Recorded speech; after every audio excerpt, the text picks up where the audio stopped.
إن الحمد لله نحمده ونستعينه ونستغفره ونعوذ بالله من شرور أنفسنا وسيئات أعمالنا من يهده الله فلا مضل له ومن يضلله فلا هادي له وأشهد أن لا إله إلا الله وحده لا شريك له وأشهد أن محمدا عبده ورسوله صلى الله عليه وعلى آله وصحبه أجمعين ومن تبعهم بإحسان إلى يوم الدين. يا أيها الذين آمنوا اتقوا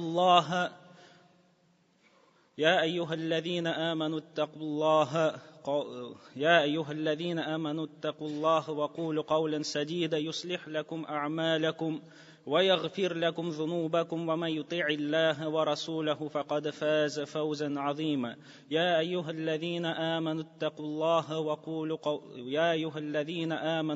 الله ولتنظر نفس ما قدمت لغد واتقوا الله إن الله خبير بما تعملون. أما بعد. Peygamberimiz sallallahu aleyhi ve sellem Enes ibn Malik'nin tapşırığından aytdı: "İza aradallahu bi'abdihil hayra ajjala lahul uqubata fid dunya." Agar da Allah Teala o'zining quluna yaxshilik tilasa, xayrlilik tilasa, ajjala lahul uqubata fid dunya. Günahları için bulgan cazasın dünyada uq aşıqtırıp biri. Ve izâ aradallahu bi'abdihi şerra, eğer de kılına yamanlık tilese, emseke anhu bizenbih, hatta yuvafiye bihi yevmil qiyameh. Günahı için dünyada caza birmişe, kıyamet gününde tulusınca bireşek. Agar da Allah yaxshilik tilaykan, ol dunyoda kishiga sinov jibari. Payg'ambarimiz sallallohu alayhi va sallam aytdi, onamiz Aishadan topshirig'i bo'yicha Alloh ondan rozi bo'lsin: "Ma yusibul muslima min nasabin wala wasabin wala hammin wala hazanin wala adha wala ghammin hatta shawka." Agar da biror musulmonga og'irlik kelsa, yoki shir, yoki o'tgan ishlari uchun qayg'u, yoki bo'lajak ishlar uchun burchilu, hatto shanishga qozalsa da, Alloh Taala buning sababli, mana shu balalar sababli gunohlarini g'afu etadi. Allah Teala o'z keng rahmati bilan mu'minning gunohlarini g'afu etadi. Ham Allah Teala aytdi: "Va lanabluwannakum bi shay'in minal khawf wal ju' va naqsin minal amwali wal anfusi wath thamarat va bashshiris sabirin." Biz sizni qo'rquvning bir ilishi bilan, ochlik bilan, mollarning ham jonlarning kiyimivi bilan sinayashaqmiz. Ham bu balalar kelgachda sabr qilgan kishilarni suyindir. Agar da ularga og'irlik kelsa, ular aytalar: "Inna lillahi va inna ilayhi roji'un." Diristlikda biz Alloh Taolaning qullari, ol bizni bor etdi. Ham biz shul qulluq uchun javob berir uchun ona qaytashaqmiz. Alloh Taala bizni bor etdi. Ham ol bizni sinayashaq. Ol bizning xo'jamiz, Malik. Ham ol bizga amr etdi shariat bo'yicha yasharga. Bala qazolar kelganda sabr etirga, ni'matlar berilganda shukr etirga. Hammani o'tadikmi yoki o'tamadikmi, qiyomat kunida mening turunda javob berashakmiz. Inna ilayhi roji'un, biz anga qaytashakmiz. дип әйтәләр ди. Улайка алейхим салаватум мир раббихим ва рахма. Аларга Аллаһ Тәгаләдән сана булачак. Аллаһ Тәгалә аларны мактыячак. Ягъни Аллаһ андый кешеләрне мактый, һәм Аллаһ Тәгалә үз рәхмәтен аларга күрсәтә. Ва улаика хумул мухтадун, һәм алар туры юлдан баручылар. Ягъни динне дөрес аңлаучылар.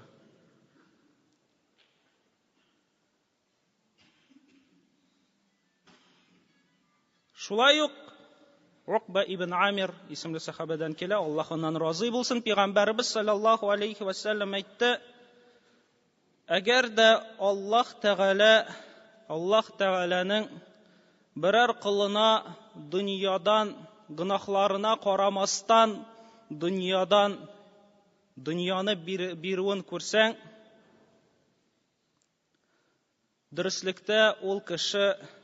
дөреслектә бу Аллаһ Тәгаләдән истидрач диде. Ягъни Аллаһ Тәгалә бу кылга гынахларны кылырга мөмкинчелек бирә. Һәм дөнья аның алдыннан гынах кылган саен бу кылы алдында дөньяны ача.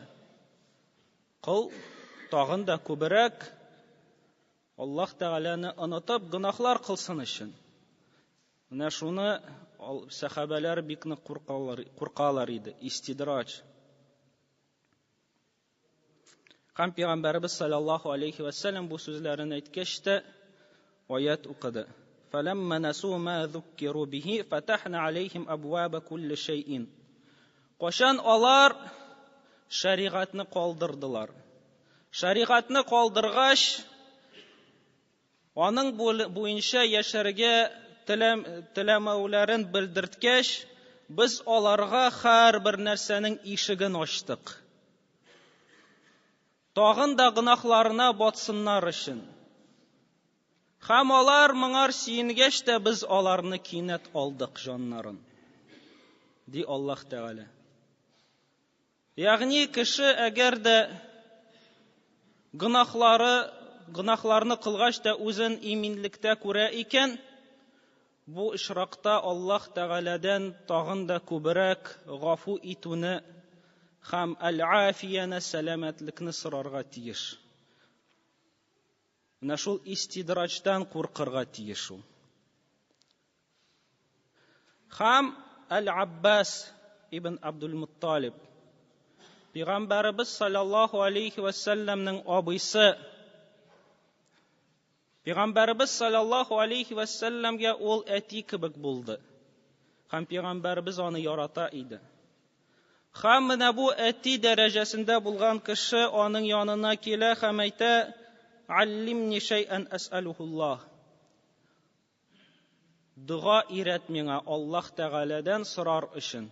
Миңа дуга ирәт, һәм мин бу дуга белән Аллаһ Тәгаләдән сораячакмын. Һәм Пәйгамбәрбез саллаллаху алейхи ва саллям аңа әйтте: «Салиллаһа аль-афия».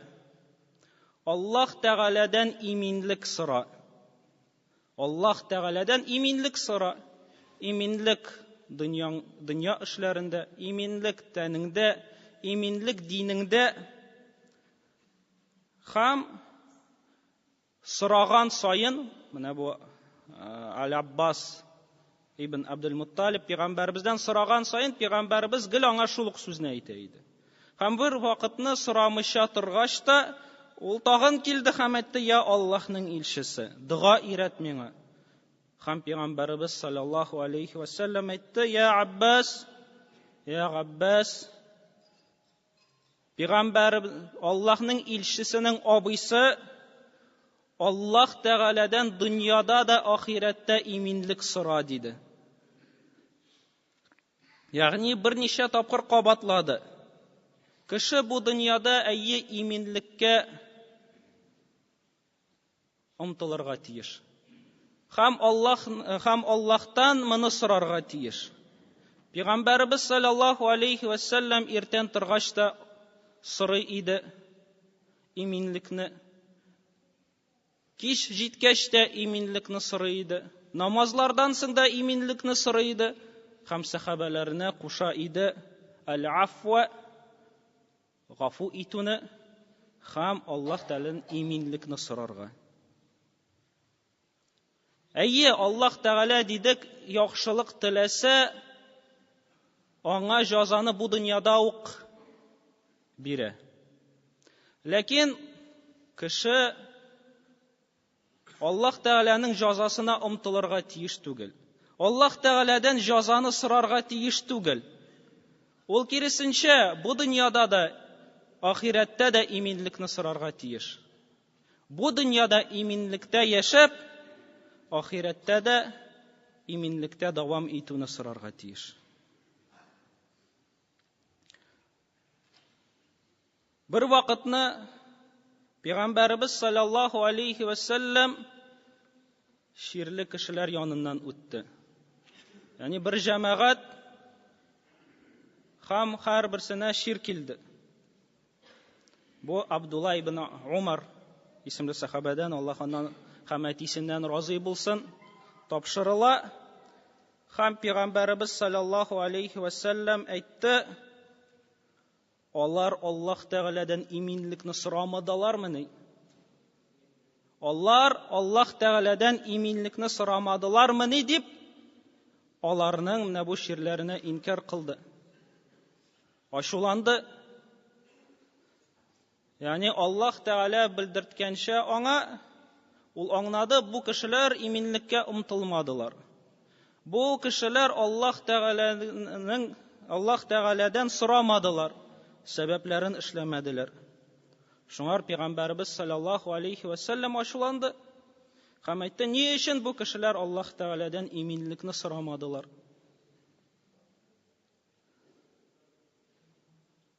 Шулай ук Пәйгамбәрбез саллаллаһу алейхи ва саллям бер кешенең хәлен белергә китте. Ягъни ул кеше мәчеттән югалды, мәчеткә килми башлады. Һәм Пәйгамбәрбез саллаллаһу алейхи ва саллям аның янына барды һәм ул әйтте, һәм тапшырыла, ул кеше шиби сыман булды. Ягъни көчле, куәтле булганнан соң ширләвеннән, бәла казалар килүдән шиби сыман булды. Бәләкәйләнде, загыйфләнде, ширли башлады.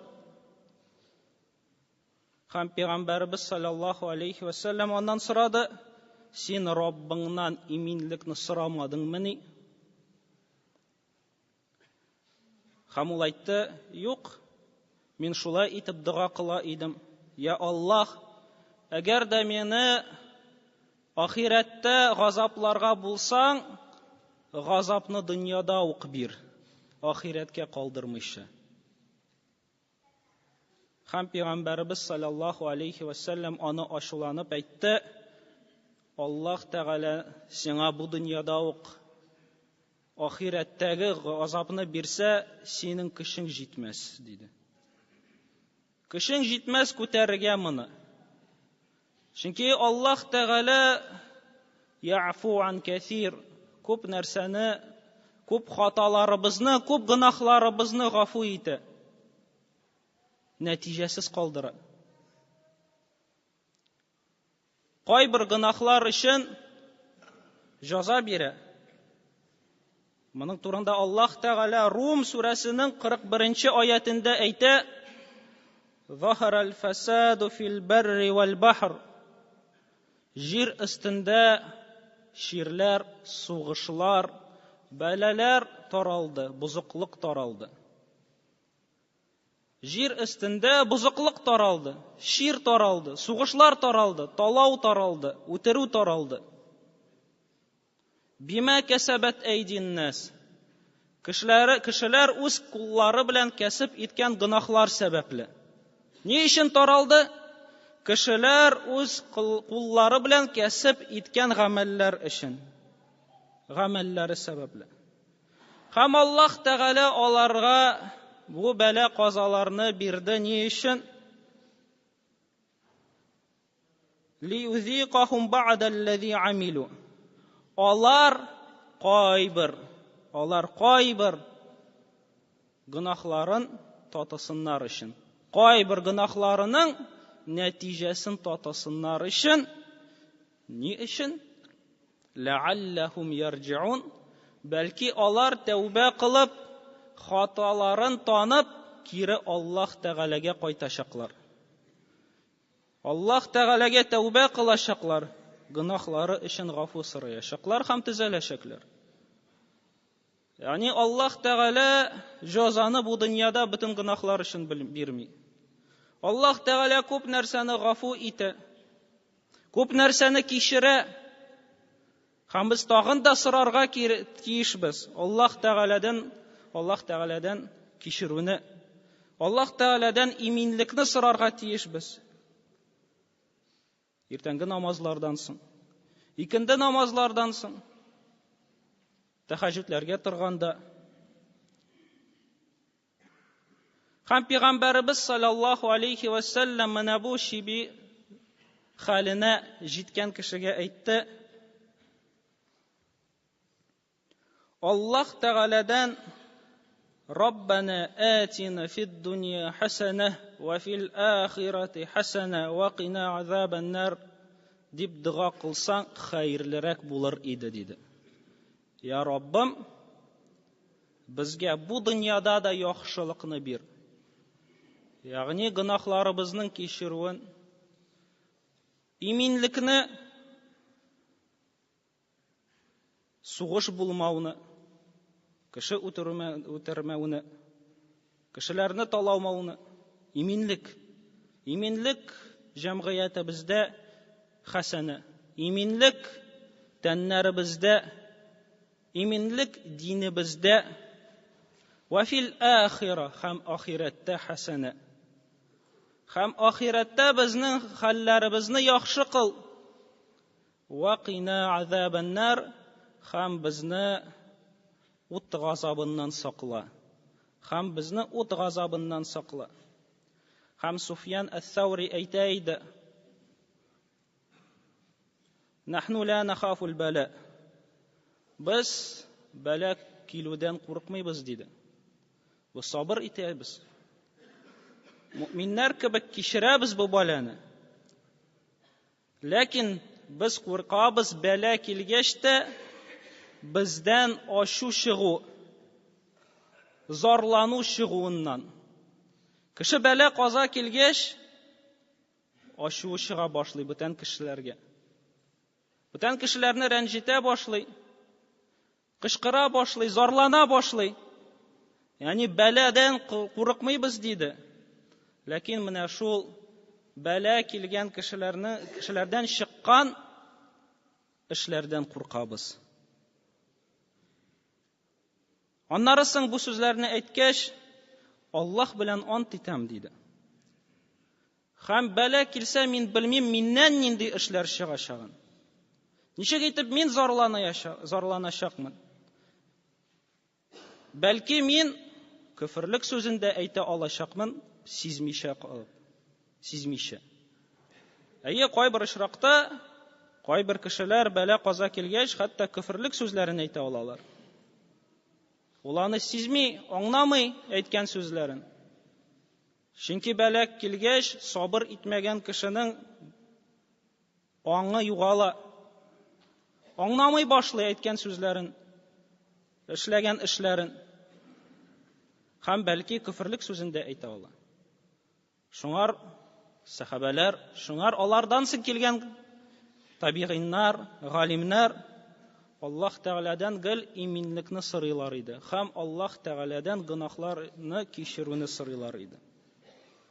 Һәм Пәйгамбәрбез саллаллаһу алейхи ва саллям әйтте: әгәр дә берәрегез иртән торып, үз тәнен сәламәт хәлендә, үзенең малын иминлектә һәм аның көндәлек ризыгы булуын тапса, аңа бөтен дөнья бирелгән, диде. Ягъни иминлек булса тәндә, иминлек булса гаиләдә, ашарыңа булса, сиңа бөтен дөнья бирелгән сыман. Шөкер ит. һәм Аллаһ Тәгаләдән тагын да артыгын сора. Кичерүне һәм иминлекне. Һәм Гаиша анабыз тапшыра. Пәйгамбәрбез саллаллаһу алейхи ва саллям әгәр дә ике эш алдында торса, ул иң җиңелен сайлый иде.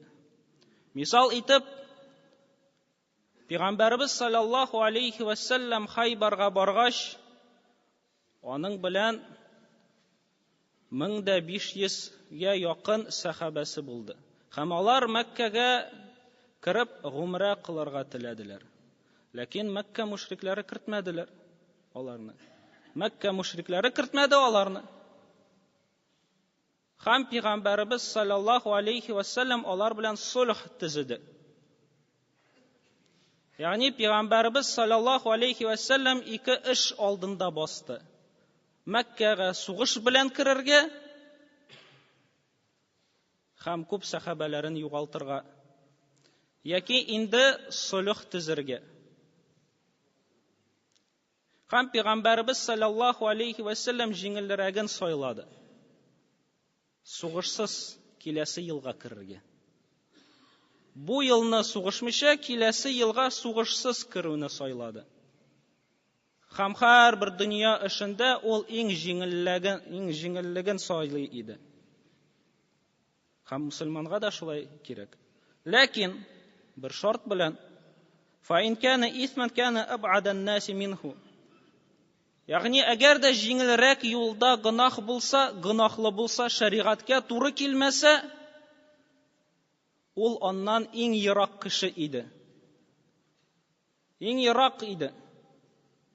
Хәтта җиңелне сайлаганда да шәригат кушканчы сайларга кирәк.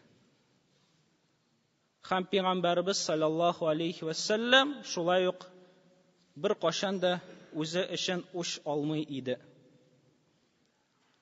Ягъни үч алып гафу итү арасында ул гафу итүне сайлый иде, җиңелрәген. Үч алу авыррак. Үч алынса, ул тагын да дошманлыкка китерә ала. Аннары соң ул дошманлык тагын бер дошманлыкка китерә ала. Һәм шулай бер туктамыйча дошманлык булачак. Һәм Пәйгамбәрбез саллаллаһу алейхи ва саллям әгәр дә гафу итеп була икән, һәм гафу итүе белән кешене төзәтеп була икән, хәлне төзәтеп була икән, бу ишракта гафу итүне сайлый иде. Гафу итмәү, үч алу тагын да дошманлыкка китермәсен өчен, авыррак хәлләргә китермәсен өчен. Аллаһ Тәгаләнең шикләре бузылмаган булса гына диде. Ягъни Аллаһ Тәгаләнең шәригатын бузган булсалар, ул кешеләргә җәза бирә иде.